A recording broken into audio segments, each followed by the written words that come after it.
Hey everyone, it's Miss Rolfe, and you may or may not know this, but September 15th to October 15th is Hispanic Heritage Month. So, in creative writing class, we are celebrating Hispanic Heritage Month by highlighting a Hispanic author who we really love. I'm going to do the first one, and hopefully after this one, my students will take over. So, our first Hispanic Heritage Month writer of the day is none other than Virgil Suarez. Before I get into Virgil's actual professional bio that I have borrowed from various poetry websites, I'd like to tell you personally a little bit about the Virgil Suarez that I know. Virgil Suarez was a teacher at Bennington College when I was there, getting my graduate degree.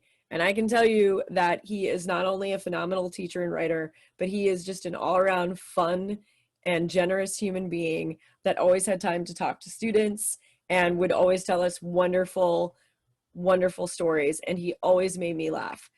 Big fan of Chihuahuas, of which he owned many, and he used to take funny author photos with his Chihuahuas. You can Google it and see them. They're adorable. So now for the professional bio.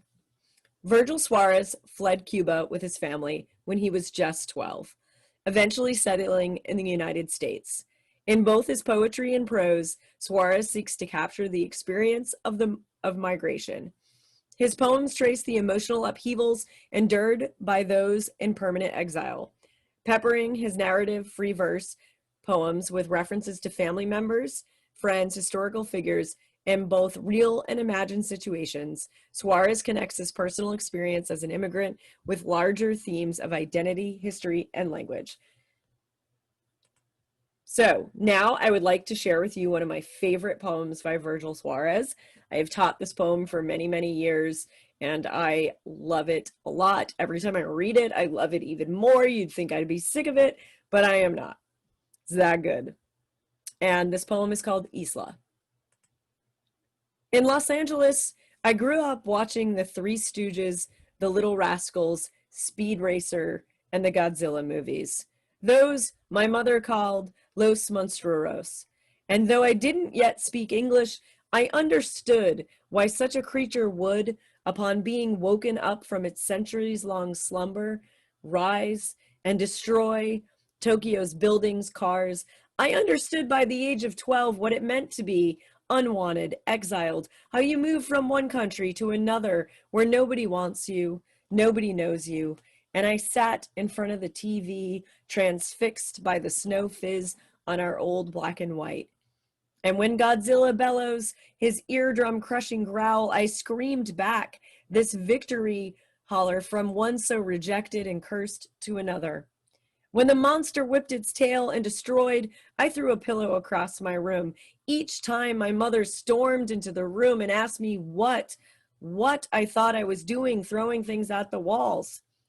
Ese monstruo, esa isla, she'd say. That monster, that island.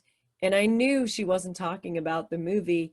She meant her country, mine, that island in the Caribbean we left behind, itself a reptile-looking mass on each map on my globe, a crocodile-like creature rising again, eating us so completely. So, not only am I sending you a poem, I am also giving you a prompt to do, if you so choose, a challenge, if you will. In his poem Isla, Virgil Suarez uses an extended metaphor as sort of the central thing in the poem. Write a poem where you use a central metaphor that you extend throughout the poem. So in his poem, he compares Cuba to Godzilla to kind of show how the seriousness and the kind of monstrous conditions they came from, but also how that kind of still haunts them in America because they're still not accepted and they still have, you know, the scars of what they went through in Cuba in America. So thank you for listening. I look forward to continuing our series for Hispanic Heritage Month. Happy writing. Bye.